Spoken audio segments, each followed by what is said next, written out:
আশ্বিনে বাতাসে কাশফুলের দোল খাওয়া যেমন দেখছে মানুষ, তেমনি অকাল বর্ষার রূপও দেখছে। প্রায় মধ্য আশ্বিনেও গেল দুদিন ধরে বৃষ্টি ঝরছে ঢাকাসহ দেশের অনেক এলাকায়।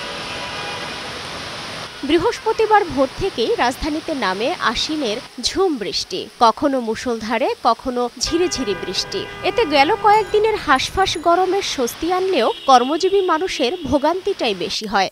নগরীর বিভিন্ন সড়কে সৃষ্টি হয় জলজট আর যানজটের।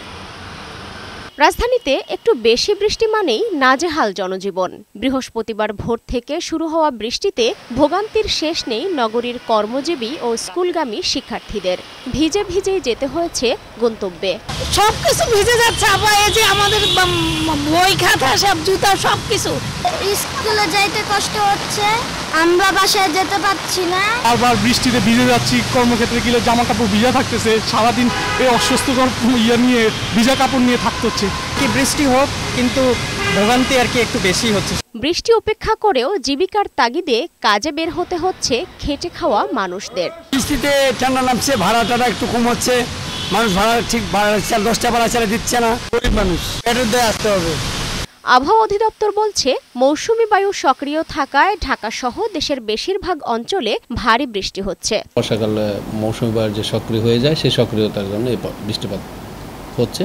তবে এই বৃষ্টির যে ধারা, সেই ধারা গতকাল থেকে শুরু হয়েছে এবং আজ 26শে সেপ্টেম্বর আজ পর্যন্ত মোটামুটি সারা দেশে বৃষ্টি থাকবে। তবে আগামীকাল থেকে আমাদের প্রেডিকশন অনুযায়ী এবং আমাদের যে মডেল আউটপুটগুলো আছে সেই অনুযায়ী আগামীকাল থেকে বৃষ্টির উন্নতি আমরা আশা করছি। একই চিত্র দেশের বেশিরভাগ অঞ্চলে। গত দুদিনের মতো বৃহস্পতিবারও ভারী বৃষ্টিপাতে খুলনার বিভিন্ন এলাকায় জলাবদ্ধতার সৃষ্টি হয়। দুর্ভোগ বাড়ে নগরবাসীর। ভারী বৃষ্টিপাতের কারণে পাহাড়ি অঞ্চলে কোথাও কোথাও পাহাড় ধসের সতর্কতা দিয়েছে আবহাওয়া অফিস। সেই সঙ্গে উপকূলীয় অঞ্চলে 3 নম্বর সতর্কতার সংকেত বহাল আছে। সালমা জাহান মুক্তা, বৈশাখী সংবাদ, ঢাকা।